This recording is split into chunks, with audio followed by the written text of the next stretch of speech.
so there is one more presentation between you and either an amazing book signing or the vendor booth pub crawl thing. I will do my best to do this as expediently as possible so you can get off to those amazing activities. I am going to be talking to you about the mobilization plan. As you might have heard Brian Ballendorf mention, this is an effort that the foundation published about a year ago, and we're coming up on the annual anniversary of that, and we are trying to muster the forces of good to assemble and help us rewrite and update it and modernize it for what we've learned over the last year. So I'm going to be giving you a little bit of a status update of where we are with the mobilization plan and kind of where there are some gaps and kind of what we've learned along the way, and talk about some exciting other things. So I'm Krob. I'm the guy that's been wearing the dumb hat all day for you. I do stuff. So we're going to talk about what is the mobilization plan, where the mobilization plan is today, what we've learned, and what you all can do to help.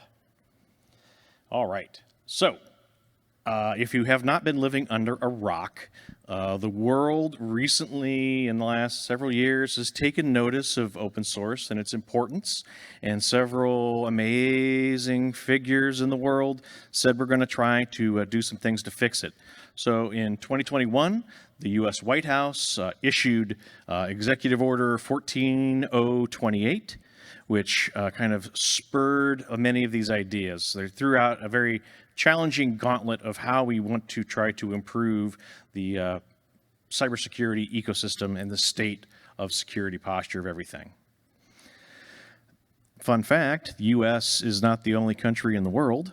Many people around the globe also have very similar concerns. We've talked about the amazing CRA, yay, but there are many other things from governments around the world. So this is an issue of global concern. EU, Germany, Asia, Japan, and I hear rumblings that China is also going to be doing something very similar. So many people are concerned about the state of cybersecurity and open source security. Looking across all of these different legislative or regulatory efforts, they all kind of touch on a couple hallmarks. First and foremost, they're looking for transparency and reporting of cybersecurity incidents and vulnerabilities. Our friends SBOM and DRINK, as mentioned very frequently, they talk about evaluating the security practices of developers and supply chains. They talk about how developers must look for and remediate vulnerabilities.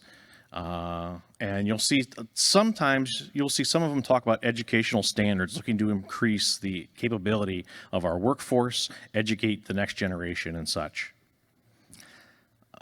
Here's some buzzword bingo definitions. If you don't know what SBOM, SDLC, CVD, or VEX are, these are kind of very common terms that are tossed around many of these regulations. Foundation decided we have some ideas we can help make things better, so we put forth a 10-point plan that illustrated several areas. We said if there was investment, whether that's monetary, resources, infrastructure, awareness, these are 10 areas where if we focus on these, we can drastically improve the posture of the open source ecosystem for all consumers and maintainers. So I'm going to talk about each of the plans. There are several teams within the OpenSSF that have been or are actively working on trying to solve some of these problems. And there's a lot of different approaches on how this happened, but we're trying to, and my friend Moxie Fox stated, we're trying to reduce the negative effects of all of these bills, trying to harmonize things and try to centralize the uplift. So we have an organization like OpenSSF that represents many people from industry, academia, research, development. If we can help kind of centralize these efforts, we can have a very positive impact and kind of amplify what we're able to do.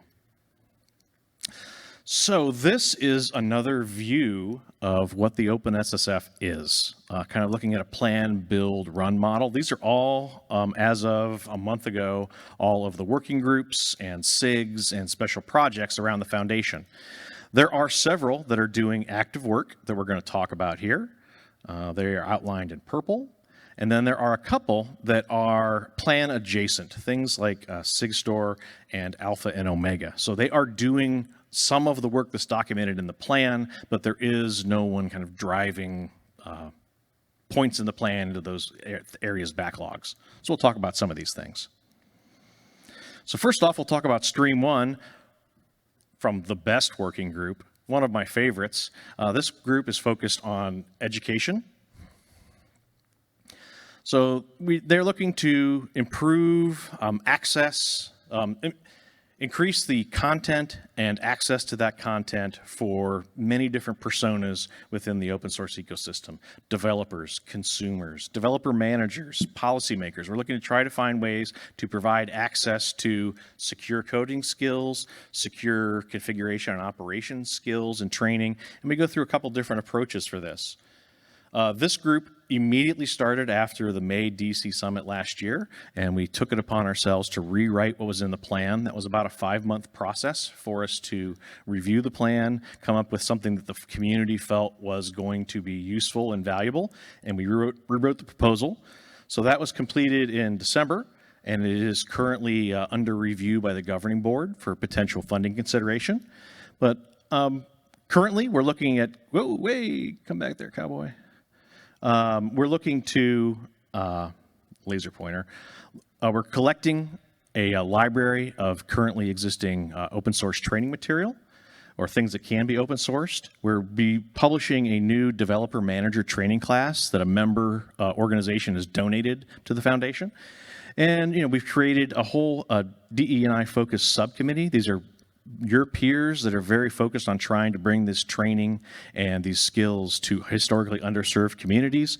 We started up a monthly office hours program, pretty exciting. And we have a tool called SKF, which allows developers to have hands-on training that they can learn some of these skills, and that's going through a redesign.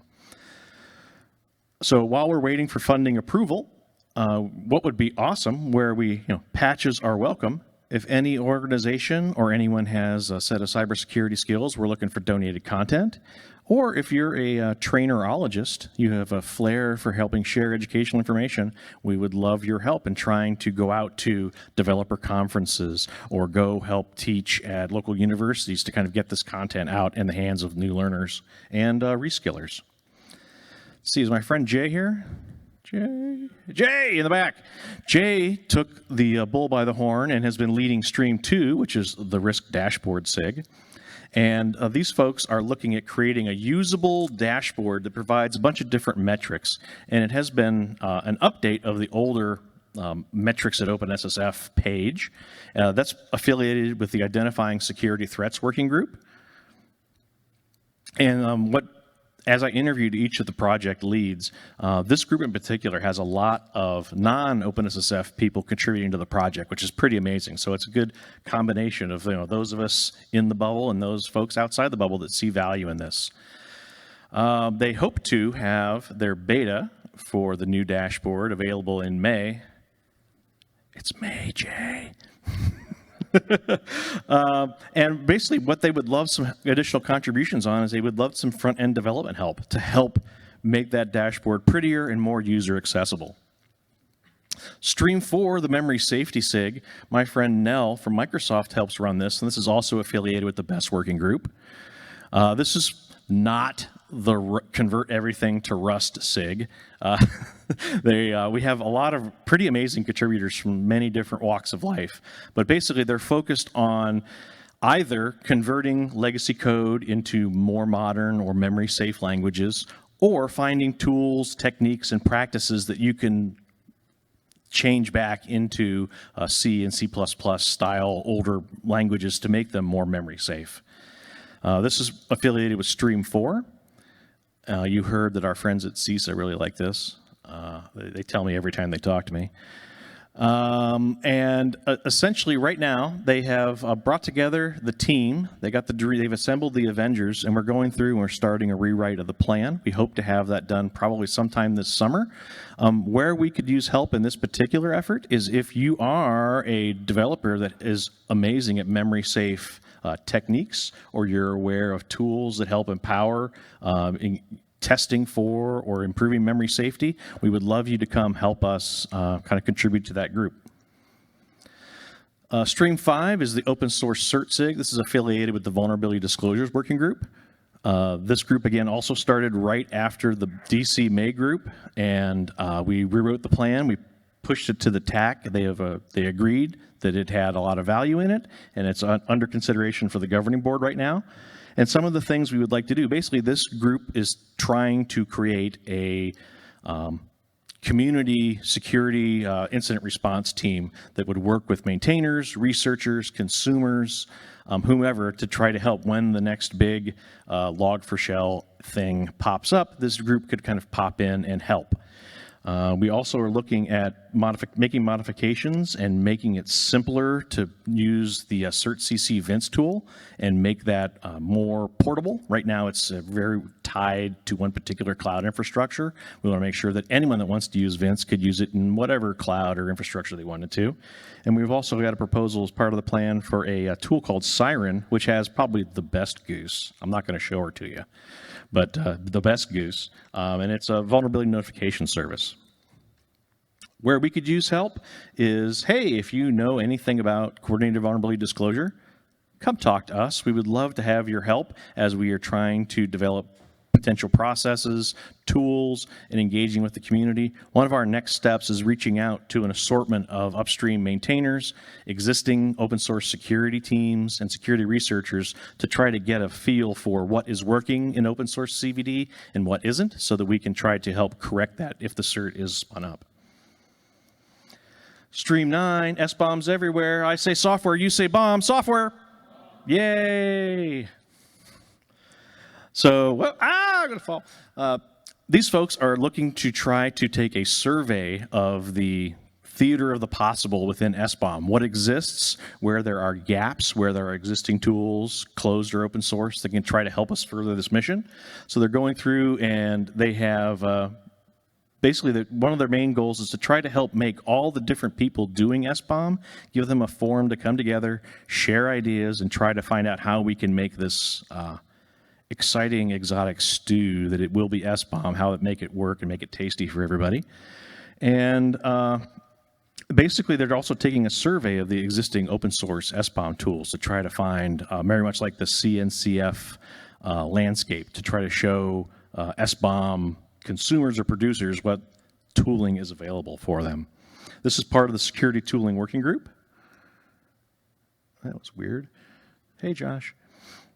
All right, so now there are 3 streams that are kind of honorable mentions. They are doing plan adjacent work, but they have not rewritten a plan. They aren't taking like backlog items from the plan and putting in prioritizing. The first is stream 3, which is using digital signatures.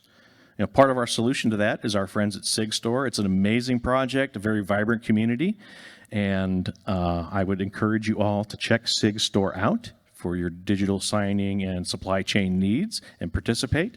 But that's an area where I think with a little bit of organization, we could definitely try to address the specific asks that were part of the original plan or what we've learned over the last year. Next is Stream 6 and Stream 7. We want to accelerate discovery, remediation, and coordination of vulnerabilities by maintainers and experts. And then Stream 7 is conduct third-party code reviews. So again, we have a little bit like what a bunch of our friends talked about earlier today about doing kind of code audits and reviews. But this is primarily fulfilled by what Alpha and Omega projects are. Again, they aren't taking the plan and adding items to the backlog, which is something they could do. But if we had a little organization, we probably could pretty easily address the specific talking points within the plan. Just needs a little bit of volunteer work and elbow grease. But if you will recall, Alpha focuses in on the top 100 projects, doing that really high-touch consultation, kind of working with those community needs. And Omega focuses on the bottom 10,000 style projects, trying to provide tooling and automation, examples of best practice and how any open source project could learn from what the Alpha and Omega and the OSTIF folks have been doing. All right, then we have Stream 10, which is enhance the 10 most critical OSS build systems, package managers, and distribution systems with better supply chain tools. Theoretically, the forthcoming idea around what the Sterling toolchain is could address this issue. And right now, there has been some work around trying to figure out what the Sterling toolchain is. We're trying to organize a session by the TAC. We would welcome anybody to come and talk with us about what their thoughts are on what a Sterling toolchain might be. I really would invite the end users working group folks to come talk with us, since they will be one of the primary consumers of what the end product of what comes through the toolchain. So patches are absolutely welcome here. We're just at the beginning stages. We would love some help trying to define what this is and then start taking actions on it. All right, so what have we learned? And this was my favorite. Josh gave me this amazing quote. It's easy to say we should do something, but open source is like the tide. It does what it wants. So here's what the tide wanted to do and kind of where it took us. So I will state the initial plan, the 10.10 streams, was an amazing body of work put together by a very diverse group of individual contributors and done in a very short amount of time. There's some amazing ideas in there. What we learned is, we had several SIGs that took that plan to heart, said, I identify with this. This is amazing work. I think, they saw themselves in kind of trying to contribute to help these. And, several of us have rewritten parts of the plan where things they were vague or there weren't enough details. So we provided a more prescriptive action plan. If these are the 10 steps that we're going to do to achieve widgetdom or whatever the particular stream is. Where we've seen most of the plan activity is where we had some of the most active engagement across the foundations. So some of our most active, involved working groups are the ones that took the plan to heart and have done some of the most progress. So fun fact, as we rewrite the plan, we should try to capitalize on the enthusiasm and participation of our community and try to involve them, because it's easier once you have that engaged partner helping you write the plan than trying to push a rope, so to speak. And where the active groups have been most successful is when they have those active engaged working groups, like Jay mentioned with the risk dashboard, where there were external contributors that saw alignment, saw themselves in this plan, and have been very actively contributing. Wherever using open source tools and processes leads to better engagement and participations, one of our biggest success stories is moving the plan rewrite out of a Google Doc, which is very useful when you have multiple people trying to iterate over a topic over a very short period of time. But we saw a much better engagement once we moved those things into a Git repository where the public could look at it. You could submit issues or PRs and work the open source way. We got much better engagement, much better progress as we moved leveraging open source tools and processes. And my advice, I had a mentor once tell me, how do you eat an elephant? One bite at a time. How do you fix a problem like open source security? One little bite at a time. Tiny, iterative little bits of progress instead of trying to eat the whole thing at once, because you'll get a tummy ache. All right, so what can you do to help? Here is another amazing diagram. And you can see anything that is colored, so the EDU SIG, RISC, memory, safety, OSS cert SIG, and SBOMs everywhere, those are active SIGs. So they either have a plan that has been rewritten, and we would love assistance, comments and feedback and additional suggestions or changes are very welcome. But you'll see there are active communities behind these groups. The areas in gray, SIG-Store, Omega, and Alpha, they are working. They would greatly benefit from someone coming in, looking at the plan, and lining up with those groups' activities to try to help see, is there any way we can try to help row the same direction? And then we have areas like Stream 8, which was the data sharing, and there is no activity at this point. We would love to have, if anyone's inspired by this idea, maybe when we rewrite the plan, Stream 8 gets tossed out. Maybe that's no longer in scope, and there's something more interesting that would be more beneficial to leverage the energy of our volunteers. And then, as I mentioned, our friends with the Sterling toolchain that could address Stream 10. So if you, that idea of kind of creating something new and fresh and an exemplar for how we can make and consume software, if it inspires you, come join us. So with that whirlwind tour, what questions do you have? What might I be able to answer for you all? Gentleman in the third row. Yeah, since you mentioned Stream 8, so as researchers, we found its lack of data on malicious software is a big problem that hampers developing better security tools. Is there, like in the current activities, is there any plan to look at the problem, sort of attack data sharing or anything that can foster better? So the statement was, in order to address the problem of malicious software, you need data. You need to have somebody actually looking at it. And is anyone currently thought about sharing data on exploits or malicious activity? Yes. People do think about that and talk about it, but there is no group within our foundation today that has dedicated themselves, I want to try to solve this problem. If that's an area you're interested in, patches are always welcome. We would love contributors, and we have contributors from every walk of life helping us with this. So if it's something you're passionate about, if kind of looking at the data, analyzing it, trying to look for patterns, and trying to come up with creative solutions, I would welcome anyone from academia or security research or any one of our members or non-members. Come think about it. What other questions might you have?